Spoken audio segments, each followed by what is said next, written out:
逢星期六下晝3點，政壇新秀訓練班，主持葉振東。好，又嚟到逢星期六下晝3點，香港電台第一台政壇新秀訓練班，我係新秀主持 Isaac。今日係3月8號，大家知唔知係咩日子呢？係啦，除咗係星期六之外，仲係300國際婦女節。大家今日可能都聽咗唔少關於婦女嘅嘢啦。咁我哋今日可能講啲特別啲嘅。睇翻上次人口普查，香港有5萬幾個嘅單身婦女，一個人要擔起成頭家好唔容易。政府可以點樣幫到呢一班嘅婦女呢？趁住財政預算案公佈冇耐，我哋一齊傾傾佢。今日喺我身邊，除咗主持阿東之外，仲有我哋今集嘅嘉賓，香港單親協會總幹事余秀珠女士，同我哋一齊傾下婦女支援啦。阿朱姐你好，咁啊，亦都今日咧，即係撞到正啊，38就婦女節喺星期六啊，咁所以咧，同你傾偈之前呢，點都要祝下即係香港同埋天下嘅女性咧，婦女節快樂。咁我唔知阿朱姐你睇完個預算案之後快唔快樂啦？所以我第一樣嘢咧，同你傾下就係話咧，即係呢份預算案，阿朱姐你點評價咧？就特別喺婦女支援方面講嚟聽下，因為都幾奇怪喎，我發覺到有啲嘉賓咧。我差唔多咧，年咧都好似過節咁樣咧，差300都好多年都係朱姐嚟嘅，應該真係好有權威啊！你年都係你講，咁啊今年份預算案啱啱出咗喎，對婦女支援方面或者其他有咩評價可以大家傾下先呢？係啊，阿東 Isaac，你哋好啊！咁今日係300婦女節啦，亦都講到呢個財政預算案呢。其實當日我一路聽呢個預算案嘅時候呢，一路好想將我作為一個女性嘅身份塞入去佢某一啲嘅政策入邊，但係聽嚟聽去都好似冇乜點塞得入去喎。因為我哋一路有我哋女性方面嗰個訴求啦，就係幾年前已經開始講話釋放婦女勞動力，一路到而家都係即係點點滴滴做咗啲嘢，但係大拳大腳嘅好似又唔多見。咁我哋好似成日喺外圍嗰度徘徊，點樣先可以入去呢度？點樣先可以為呢個經濟圈貢獻一啲嘢呢？咁我哋就拗晒頭。你有冇發現啲乜嘢我哋可以做噶啦？得意喎！嗱，頭先 Isaac 講咧，我又唔知道佢咁乖仔啊，因為今日咁鬼凍，你都肯翻嚟。咁啊，但係咧就，原來香港嘅女性人口唔少嘅喎，即係你如果人口唔少嘅時候，其實佔有一個重要嘅組成部分啦。咁啊，當然啦，如果我套用政府思維咧，分分鐘咧就會覺得，其實朱姐唔係嘅，我哋有嘅，你係香港市民嚟噶嘛，咁我嗰啲政策全部包晒香港市民，咪包埋你在內咯。嗱，我哋係香港市民嘅一部分。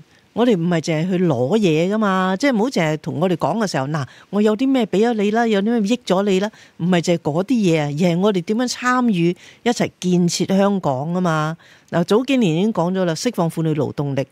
咁我哋嗰幾萬個單親婦女，好多好後生喎，帶住啲細路仔喎，佢出唔到嚟做嘢就係因為佢要湊細路啊嘛。咁當然啦，2年幾前我哋提出嚟就話響呢個在校課餘託管啦，咁政府好好聽咗我哋意見，咁第一年響50間學校開始有3000個免費位，第二年即係舊年咧有100間學校有6000個位，都好好啦，6000個位應該係幫到幾千個家庭嘅。點樣鼓勵佢哋出嚟參與呢個社會勞動嘅市場呢？係第二步要做噶嘛，即係唔係就話我幫你湊仔啦，咁得啦，咁你去邊啊？打麻雀啊？買嘢啊？即係咩咧咁？就呢個一個整體配套，頭先阿朱姐講幾次咧，就係嗰個釋放婦女勞動力啦。嗱，其實預算案咧好多時咧，我哋就針對咗就使錢部分或者慳錢啦。但係其實朱姐咧講個講法咧，其實同我就接近，其實投資未來都係重要嘅。即係你冇理由咧淨係慳噶嘛，你都要開源噶。咁同埋你開源嘅時候諗下，就算有生意，你都揾人去做噶，冇人咁點做？嗱，我哋睇翻得意啦，因為我特登去揾咧，唔知 Isaac 有冇揾到啦，就係關於朱姐頭先講釋放婦女勞動力啊。喂，原來2年都有講過預算。有啊。今年呢，就喺204段嗰度咧，政府就話咧重視婦女發展，喺2023年6月咧就已經成立咗呢個婦女自強基金，就撥款呢，就係每年2000萬，至今呢，就有240項計劃噶啦。咁啊，今年呢，再會推出呢，就係試行2年嘅師友計劃，為女大學生配對女性嘅領袖友師，促進女性嘅職場發展。咦？有啲計劃好似同其他計劃有啲似噃喎，因為女性大學生咁但係另外一樣嘢睇咧，就係話，如果你淨係睇呢一段咧，就冇乜意義。你睇翻咧，原來咧喺舊年2024年嘅預算第199段咧，喂，其實就原來已經有呢個婦女自強基金出現啦。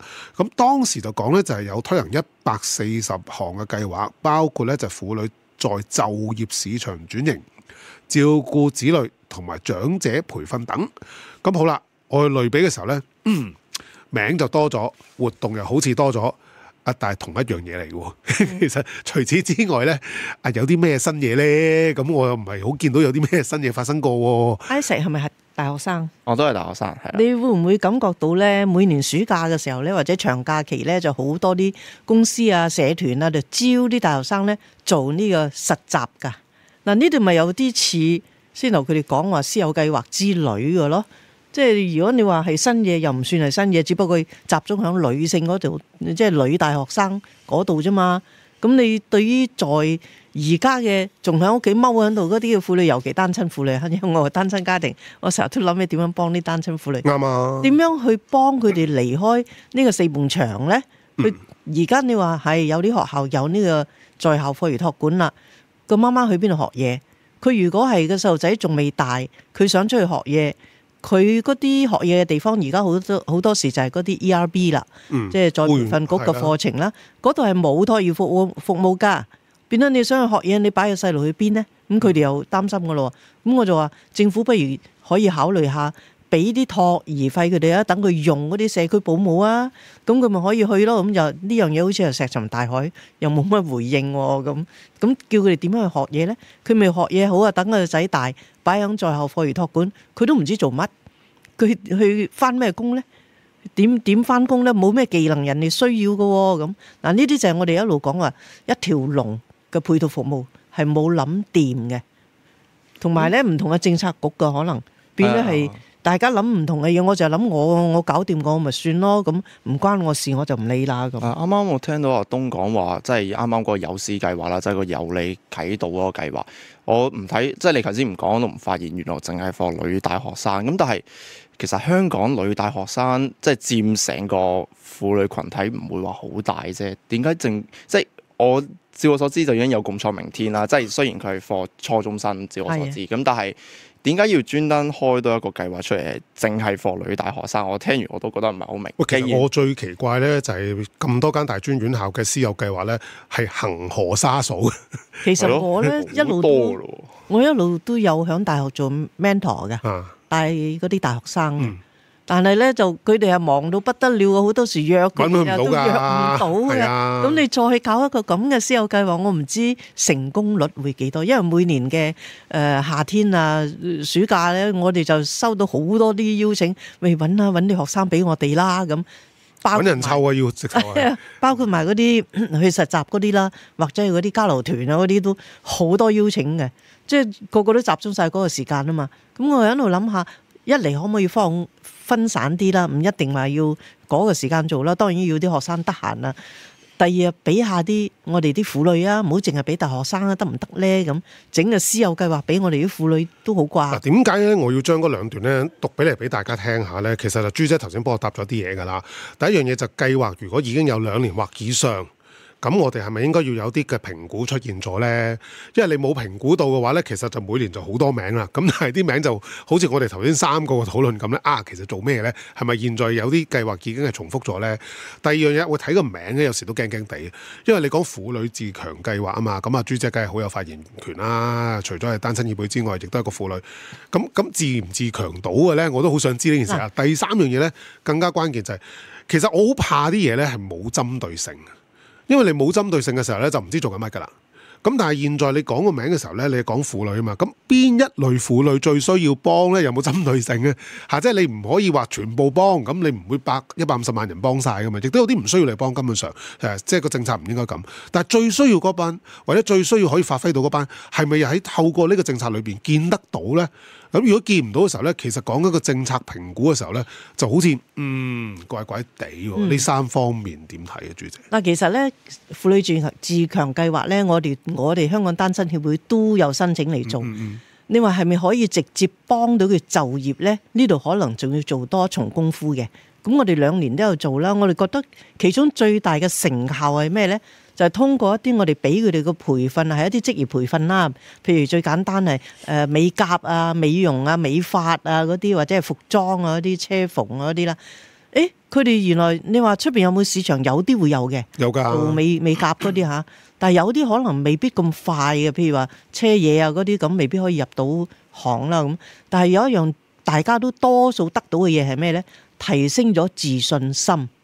提升咗佢社交技巧，亦都有個專業資格啦。係啊，即係其實對呢啲對佢哋嚟講係佢入任何行業啊，即係入去學任何嘅職業嘅時候呢，係最需要嘅嘢。而家好多唔肯出嚟就話，成日都我唔得㗎，我唔敢啊，我唔識啊，咁就唔肯出嚟學都唔肯學。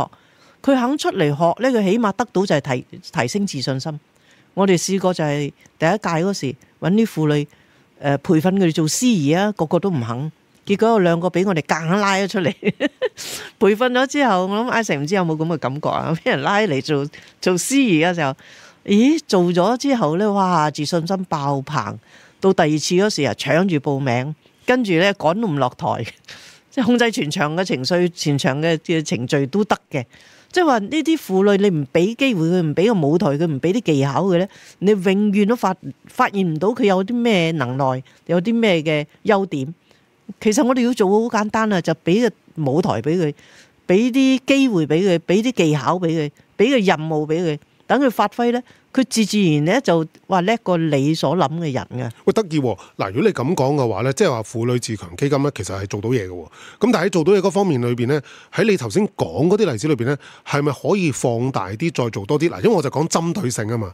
你政策梗係幫最有需要嘅人啦，或者最發揮到嘅人啦。咁你既然嗰班有嘅話，其實係咪應該要再擺多啲落去咧？因為其實即係。我可能有啲偏心啊，我覺得大學生係有政府資源幫手啊，其實係唔使做住嘅。我覺得係啊，同埋佢哋係好多活動，真係好忙啊！一見啲學生真係唔知點揾啊。咁你哋最有需要嗰班係咪要做多啲咧？嗱，呢個第一樣嘢。第二樣嘢就係話，你頭先講緊嘅例子，佢係創造緊經濟效益噶嘛。咁我哋應該提供個環境俾佢可以創造更多經濟效益咧。嗱，舉一個例，我哋傾過好多年噶啦，就係好似一路都冇點特別提過啲媽媽更噶喎。其實咧，咩叫媽媽更咧？就係你中間有段時間唔使湊仔嘅時候咧，係咪可以有啲幾個鐘做啲嘢，而令到佢可以有收入嘅咧？咁一來政府負擔會細咗啦，第二就係佢自己都有一個經濟來源啦。咁你個市場咪就有錢咯。咁但係佢自己有錢唔係咁簡單嘅喎，就去翻阿朱姐講啦，你個信心都高啲啊，自己賺到錢啦。喂，但係呢個係要政策配套同埋從預算嘅角度，呢個係投資未來喎，真係。咁但係係咪呢度？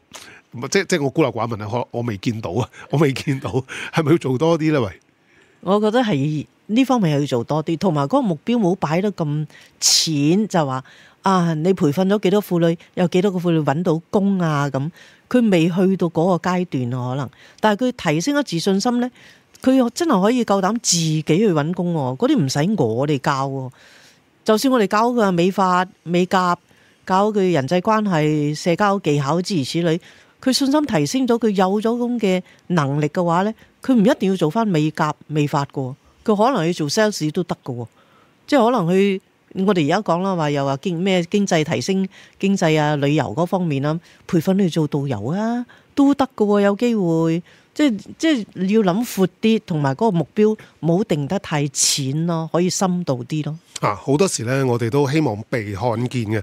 個被看見咧，就唔係個個要做超級明星，但係起碼俾人大家覺得咧，你喺個社會上面有價值同有貢獻，就唔係淨係攞資源啦。但係反而咧，我覺得咧，即係 Isaac 你係個男仔啊，咁但係都可以講下嘅。睇咗個預算案之後，有女大學生喎，有職場配對喎，咁你啲同學有冇好興奮呢？冇人知，冇人知，唔係啩？即我至少我班朋友係有交稅嘅喎，我班朋友就冇點討論過呢件事情咯。因為大家其實真係好老實係嘛，好老實講喺大學入面，即係你如果暑假嘅話，一係如果喺科大嘅話，你一係繼續讀書，一係就揾 intern。咁其實我哋都有 intern 啦。咁其實你去到一個公司入面，咁好自然都會有培訓噶嘛。咁點解要一個咁樣嘅計劃呢？就係呢個真係要打個問號喺度啦。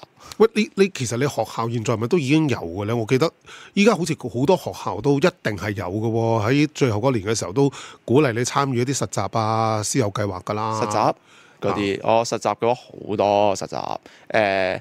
如果以科大為例啦，我哋會有啲校友嘅 mentoring program 啦，就係揾啲即係畢咗業嘅校友翻嚟，咁就你可以跟佢學嘢啦。呢個係其一啦。第二會有一啲就係我哋叫 career mosaic 啦，就係即係200幾間公司嚟請人啦。即係無論係 graduation，即係你畢業嘅工又好 intern 嘅工又好，都會有嘅。即係政府都有啲會嚟。咁既然已經有咁多嘢啦，我就真係呢個有私計劃有個功能喺邊咧？即係寧願就好似朱姐所講咁，不如俾一班婦女啦，即係既然女大學生已經咁多資源嘅時候。喂，我個思考點解要特登問你咧？因為咧，朱姐就喺即係呢個圈好有年資，亦都好有心啦。嗱，佢作為一個推動嚇婦女嘅工作咁長時間嚇單親工作咁長時間嘅人，一個咧就後生仔，你身邊係大把大學生嘅。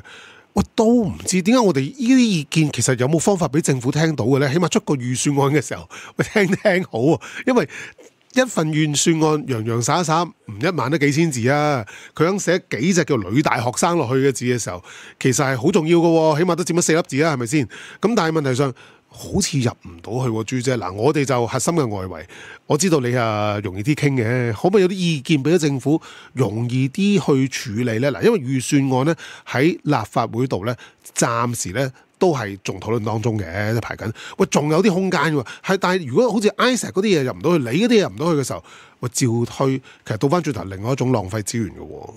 其實我自己睇咧，呢預算案佢咁樣做咧，有啲嘢咧係能夠舒緩到而家嘅社會嘅需要嘅，但係有啲嘢咧又好似錦上添花啊！好似呢個女大學生呢個配對計劃，我又覺得有少少係錦上添花，已經太多資源，亦都啲人都唔得閒去應酬，你仲整多個計劃出嚟。佢如果要跑呢個 KPI，我都唔知佢點跑喎。佢放咗落嚟，我哋驚嘅，要做㗎，係啊係啊，做㗎。反而咧，我覺得地區好多嘅需要，我哋係咪可以善用婦女嘅勞動力，等佢喺自己嘅屋村可以發揮一啲嘅技巧，又可以幫到啲街坊，可以解決啲社會嘅問題，尤其係政府嘅問題。我哋而家話咁多長者喺咁多屋村入邊，你都唔知邊度有邊度冇。當然而家我哋有關愛隊啦，但係一個關愛隊管幾多萬人口，我唔知啊，真係做唔做到咁多咧？16000幾啊！咁啊係咯，你16000幾，你唔係個個關愛隊員都得閒日日去噶嘛？嗱，老實講，我都係其中一個關愛隊隊員嚟嘅。你又叫我日日去出動，我唔使翻工啊，唔使食飯嘅，所以就變得係可能有部分係佢又得閒又喺屋企，佢未入到關愛隊，冇被發掘嘅。如果我哋話響某啲屋村咁，如果地下有啲空置單位，係咪可以整個社區飯堂啊？咁如果用呢啲社區飯堂，政府當然要幫手啦，睇下點樣搞掂嗰啲水電煤啊，不在話下啦，仲要嗰啲唔同嘅政策，譬如話防火啦、工程啦、食環啊、標準啊諸如此類啦，咁係咪可以俾佢哋喺屋村入邊已經有一個社會飯堂？咁變咗佢哋煮咗啲飯可以落嚟食嘅老人家咪落嚟食咯，唔可以落嚟食佢哋送上樓，佢哋都係自己街坊嚟嘅。咁如果個個屋村都可以有一個咁嘅地方，可以方便到我哋啲長者，我相信我哋 NGO 都可以舒緩下，因為排隊等送飯嘅咧，我相信嘅數目都唔少嘅。唔少㗎，送到都凍咗啦。係啦，咁變咗係自己屋村入邊自己解決，大家都開心，鄰里關係又好咗，更加好添。咁你話除咗長者嗰啲，有啲貧困家庭啊，或者其他嘅有需要家庭，佢都可以用埋嗰個飯堂啊嘛。咁啊一舉幾得喎。咁點解唔試下呢？咁當然中間可能就有好多牽涉咗唔同嘅政策局嘅呢，就係需要時間去解決嘅。但係我相信如果有家超哥咁強嘅領導之下呢，應該係以目標為本呢，應該一定做得到嘅。嗱，我知道咧，即係我哋要敢於擔當啊嘛，啱唔啱啊？阿董生年代都講拆牆鬆綁啦，咁我就知道咧，香港咧就應該有個應該係即係有啲工程啊，快起上嚟講緊幾個月都可以做得完。咁啊，當然當中咧都相當多嘅部門係牽涉在內，都冇話做唔到。但係頭先個討論咧最值錢嘅地方在於咩嘢咧？就係話其實我唔係問緊你攞資源啊，我係話我想貢獻，咁但係你係咪可以俾個配套我貢獻得到？而嗰啲嘢其實唔係咁難做喎。咁但係現在未做到落到袋嘅又唔係咁多嘅時候咧，可能就會令到好多市民咧真係百上加斤啦。我哋今節嘅時間就差唔多啦。下一節3點半新聞翻嚟，我哋繼續同香港單身協會總幹事余秀珠女士傾下婦女支援啦。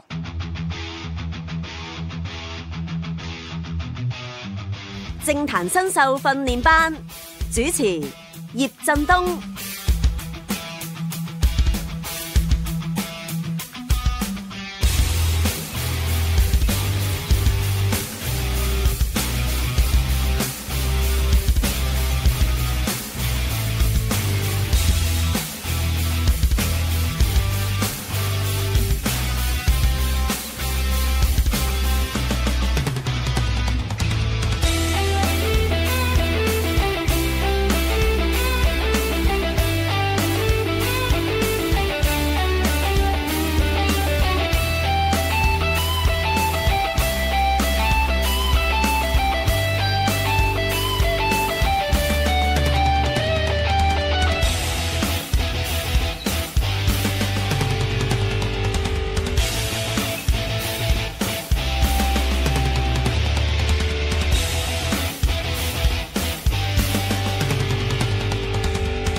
逢星期六下晝3點，政壇新秀訓練班，主持葉振東。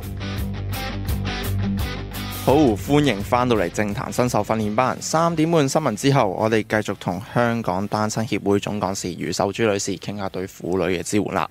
咁啊頭先啊同阿朱姐講咗都幾多嘢啦，就係諗到就係話其實大家都想做啲貢獻，同埋我諗到一樣嘢就係話咧其實現在你譬如講緊關愛隊啊，或者係啲婦女可以幫到啲長者咧，咁你當中牽涉一個專業化嘅過程嘅。咁但係當然一啲專業化過程咧就比較漫長啲，譬如話你要讀個社工咧，就唔係話即係隨便讀啊，你讀完都仲要喺註冊局嗰度註冊先得㗎，如果咪都做唔到㗎噃。咁但係有啲又唔係喎，譬如如果即係啲婦女去考個長者體適能教練牌咧，咁啊幾個月課仔搞掂㗎啦，同埋亦都唔貴。咁但係你即時間咧就好多咧，就係長者就可以有教練幫手咧，教佢去公園做運動咁呢個其實又唔係做唔到嘅喎。呢樣嘢咧，其實幾年前我哋都試過嘅，因為我哋就係發現咧，我哋啲婦女啦，好多時佢係真係要喺屋企湊仔，佢唔方便出去做全職半職工作。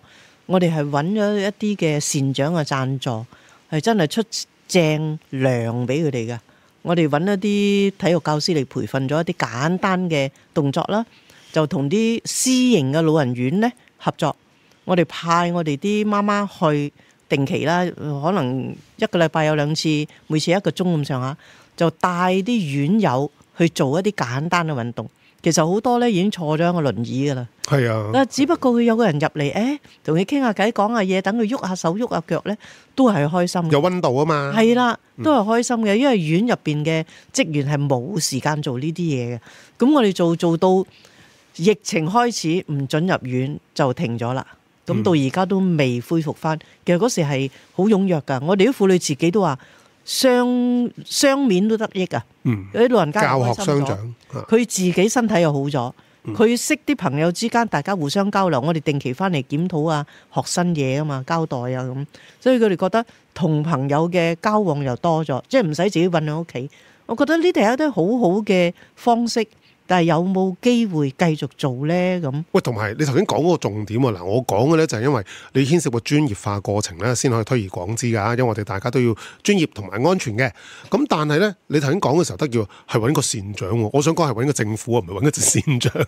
有政府資助最好啦，但係政府通常咧就冇 track record 啊，冇勝算咧，佢哋未必有投資啊嘛。咁你咪有咯？你嗰個做得咁好，咁其實你應該聽下你意見喎。如果咁講法，係可以推而廣，真係做到啊！呢件事，我覺得。但係喺政府嚟講，呢個係咪急切需要解決嘅問題呢？冇錯啦。係啦，即係如果你唔係佢急切需要解決，好似我哋講在校嘅課託管呢，10幾年前已經有做過噶啦。嗰時喺天水圍元朗都有做過，係 CIIF 投資共享基金嗰度撥款。社區投資共享基金。係啦，因為嗰時我係其中一個委員，我都有跟其中一個 project 嘅。係成績非常之好，唔係淨係嗰個學校啲學生得益喎，嗰啲阿姨姨啊入去做嘢嗰啲姨姨咧，佢哋自己都學到好多嘢。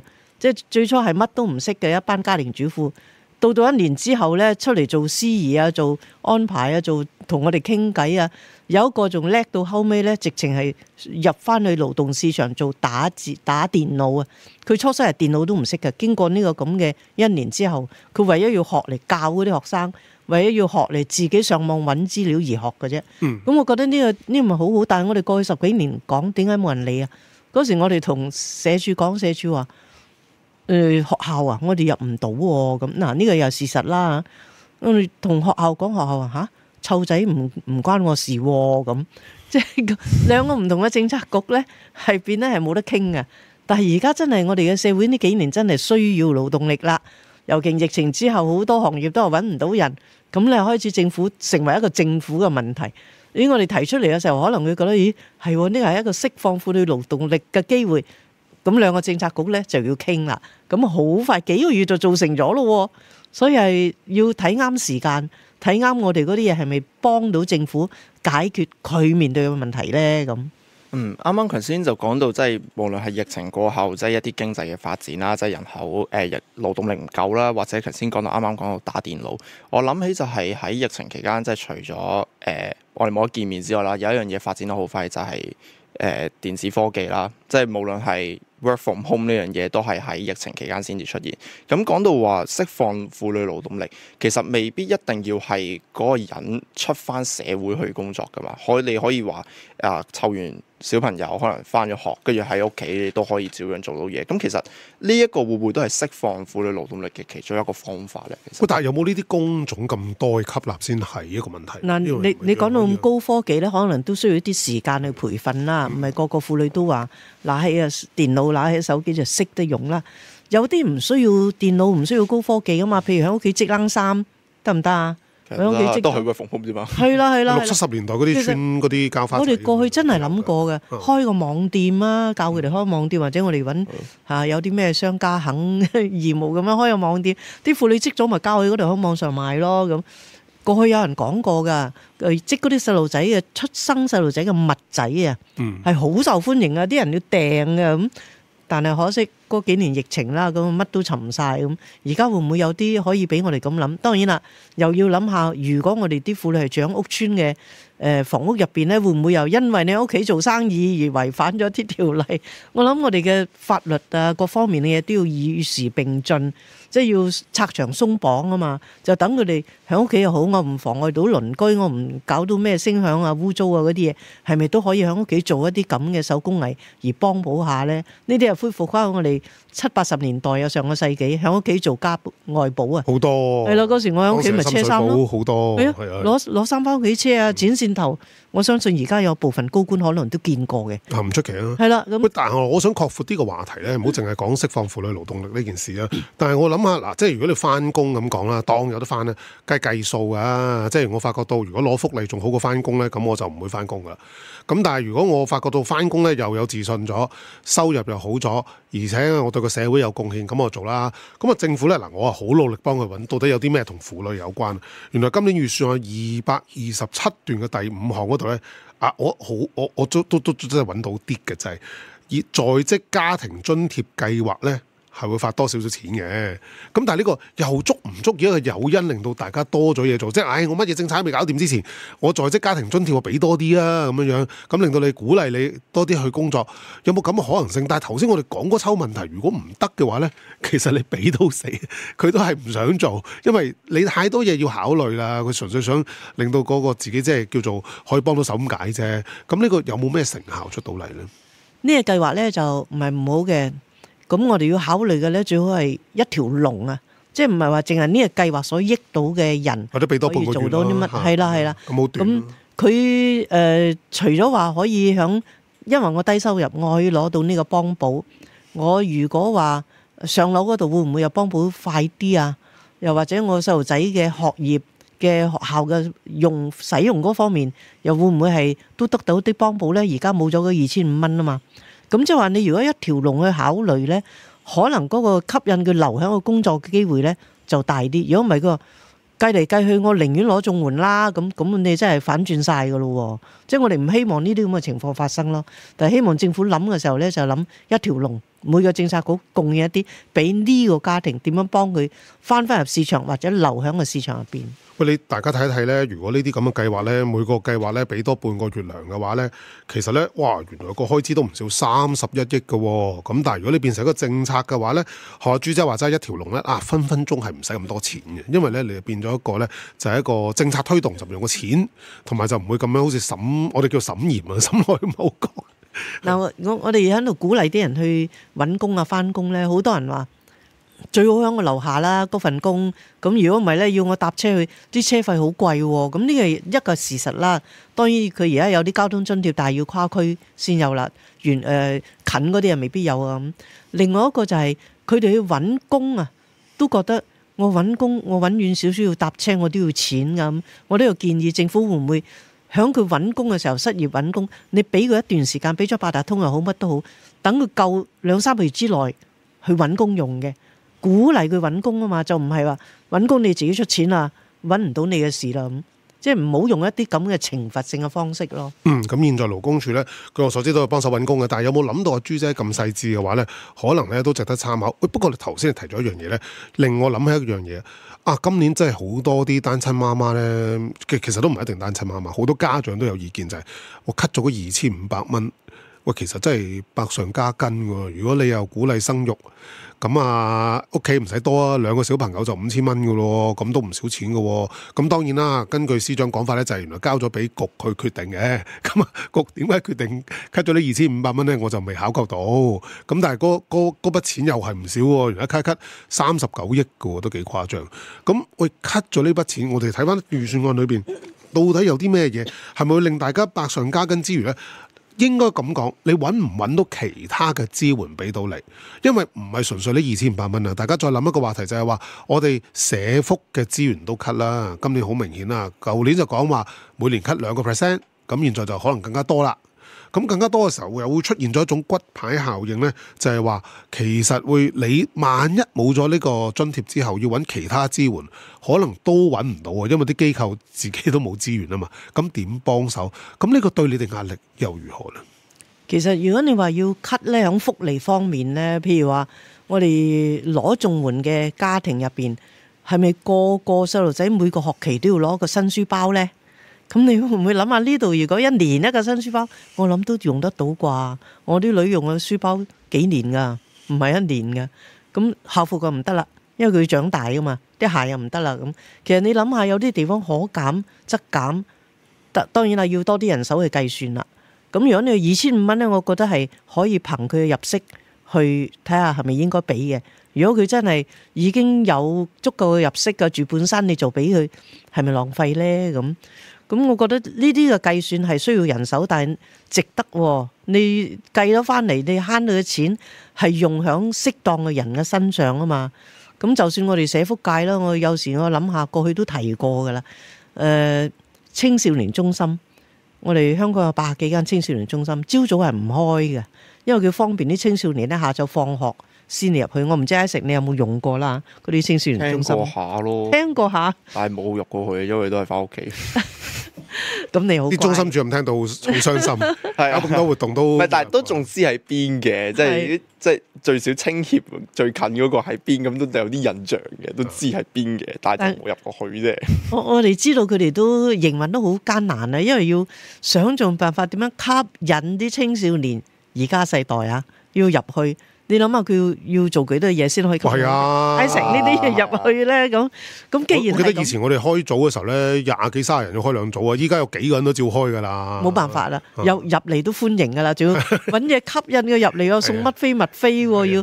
咁你如果朝早唔開，可唔可以係開嚟俾啲街坊用咧？做一個老人中心又好啦，甚至社區客廳啊都得㗎。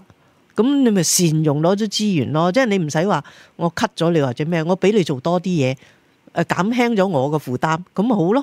咁政府係咪會考慮呢？而家好似話開始諗啦。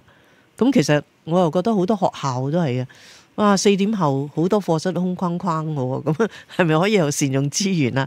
俾啲街坊入去開下班啊，或者我哋開下小組都好啊。我哋成日揾地方開小組都好難，都揾唔到地方咁。即係如果我哋可以係互用呢啲資源嘅話呢，我諗我哋係一嚟係善用攞啲資源，令到啲錢係做多咗嘢嘅。雖然你未必話慳到錢咧，你做多咗嘢咪等於慳咗錢咯咁。希望政府喺呢方面咧多諗啲咁樣。但係咧嗱，即係我咁睇啊，當然啦，我又唔係為咗啲青年中心，依家叫綜合服務中心啦，咁啊英文簡稱就 ICYSC 啦，咁就去講嘢。但係如果要行呢一步嘅時候咧，其實就真係要諗一諗，第一就係個人手編配問題，因為佢現在嗰個咧個服務對象咧，大部分係有青年服務嘅專業資格嘅社工嚟嘅。咁啊上晝變咗老人咧，就係另外一個專業嚟嘅。咁你對人手點安排？第二就係設備啱唔啱？即係我又唔係懷疑啲老人家唔會打啲遊戲機嘅，咁但係應該佢哋嘅需要咧，同呢個長者日間活動中心咧就有啲唔同。不過第二個頭先阿朱姐講嗰樣嘢咧，我覺得喂真係一勞永逸嘅。我哋現在派錢嘅時候，或者係所謂嗰個津助咧，係咪應該有啲做咗啲需要評估先咧？現在好似聽落去咧係冇做過需要評估，你全部咧就不患寡而患不均，所以大家就派2500，咁依家 cut 就 cut 晒嗰2500啦。咁但係其實你做咗個需要評估咧，其實好多人係真係可能唔需要嘅，或者根本唔需要俾佢。好似你頭先講書包嘅例子，喂，唔好講學生，我哋翻工，我公事包10年都未換啦，係懶得換啊，根本你用慣咗。咁你諗下。咁其實我哋冇做到呢個需要評估嘅時候咧，其實就永遠個資源睇落去就好奇怪地去分咗一個唔係好應該嘅地方啊。咁但係呢個一勞永逸嘅，點解唔做咧？其實你講得啱嘅，我哋如果你話揾到咁多個問題出嚟啊，嗰啲社工係咪識做青年又識做老人嗰啲技能係學嘅啫嘛？你唔會話我做青年我就一定唔去做老人噶嘛？咁你咪學咯咁。你地方啲嗰啲設備啱唔啱長者？我哋翻過內地去參觀一啲長者中心啊，佢啲設備仲先進過而家我哋青少年中心啊！佢一樣有啲好高科技嘅嘢，譬如你話一個大嘅電視屏幕，佢喺電視嗰度玩一啲遊戲，青年玩得，長者都玩得㗎。你換下啲遊戲啫嘛，等佢喐下手腳啫嘛，其實係可以做到嘅，只不過我哋會唔會想去做嘅啫。如果你真係想去做呢，係唔會做唔到。喂，不如講一個更加簡單啲嘅啦，就係講一個資源分配嘅時候呢。其實因為我都喐緊啲家長嘅，因為2500蚊對一個基層家長嚟講就唔係小數目嚟㗎，每個月一個小朋友起碼都200幾蚊㗎喎，咁如果兩個就真係400幾蚊咧，都係一筆數嚟㗎。喂，但係可唔可以有啲嘢講緩急先後？頭先特登朱姐都講咗句啦，政府唔係覺得你哋好急，咁我就即係好理解你好明政府個諗法啦。但係有啲嘢唔係咁急嘅時候，又可唔可以緩一緩搞咗當下先？舉個例子，因為現在咧仲推緊呢個大灣區青年就業計劃，呢個好嘢嚟㗎。咁但係咧，其實大家都見到啦，恆常化之後咧，其實嗰個參與人數舊年咧都係大概即係800人都唔夠700幾啦。咁嗰度其實如果用咗政府嘅錢咧，就大概1億5500萬咗緊。喂，其實如果現在好似當下我哋啲小朋友啲媽媽或者單親家長要照顧咗先嘅時候，呢類係咪可以緩一緩先咧？佢當下未搞掂，而且我印象佢今年好似交咗錢添啊。係啊，係啊，交到萬二嘅，咁係咪係啦？可唔可以俾翻啲錢過去？呢啲真係，因為你資源分配啊嘛，咪分配啲需要咗嘅地方先咯。咁呢啲唔係唔做，遲少少做嚇。你哋嗰啲遲咗咁耐咧，何況呢個係咪先？我諗政府有佢嗰個策略嘅考慮嘅，因為大灣區嘅發展呢係勢在必行噶啦，亦都唔會話因為咁樣咩而卻步嘅。咁繼續做落去係應該嘅，我哋都支持嘅。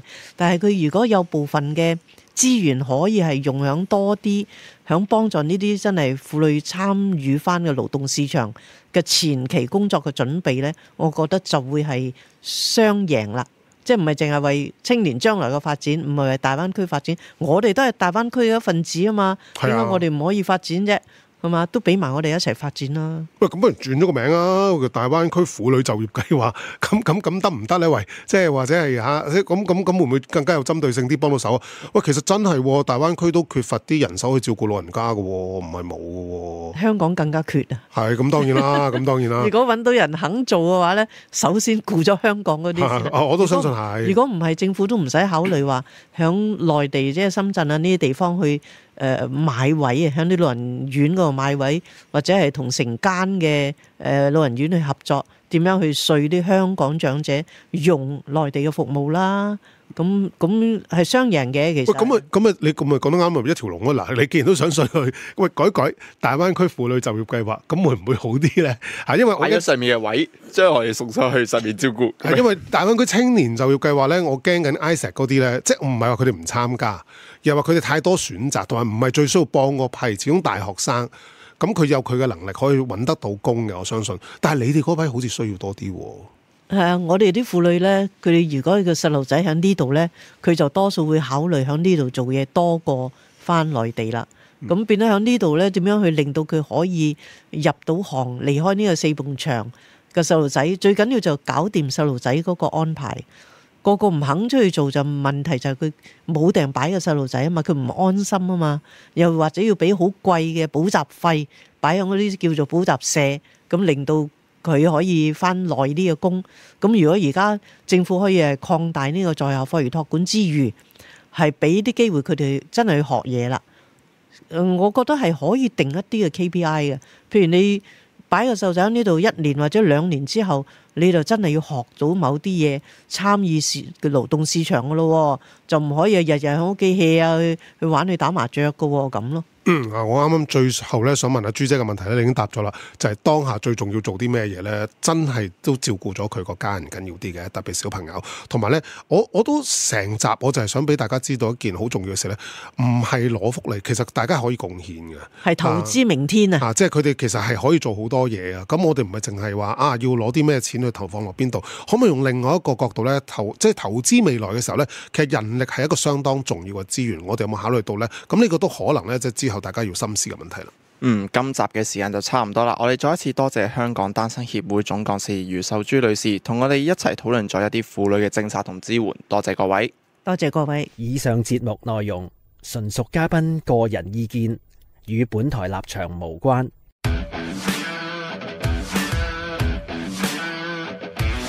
逢星期六下晝3點至4點，政壇新秀訓練班，下集再會。